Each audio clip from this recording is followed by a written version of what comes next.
Good morning, কেমন আছো সবাই? আশা করি সবাই ভালো আছো। আমার মা সকালবেলা উঠে উঠান ঝাড় দিচ্ছে। বাবারে, অ্যাম্বুলেন্সের আওয়াজ শুনলে আমার বুকে ব্যথা করে, এখনও ভয় লাগে আমার বিরাট। আর আজকে যা অবস্থা কি বলবো, এখনও ঘর বাড়ি কিছু ধরা হয়নি।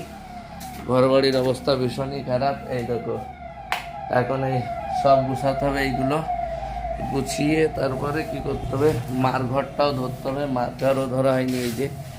আর এ পাশে আমার মা সকালবেলা উঠে দেখো কি করেছে, লবণ টবণ ছাড়িয়ে, এই দেখো লবণ সারা জায়গাতে একদম উল্টো পাল্টা করে মাটিতে লবণ ফেলেছে, সারা জায়গাতে লবণ টবণ ফেলেছে।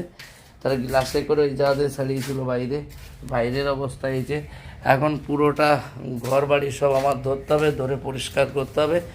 পরিষ্কার করার পরে তারপরে বাজারে যাবো, বাজারে গিয়ে বাজার করতে হবে, বাজার এনে তাহলে রান্না বাড়ার ব্যবস্থা করতে হবে। তো সঙ্গে থেকো সারাদিন। নতুন বছর সবাই ভালোভাবে কাটাও। ওকে, বাই, টাটা।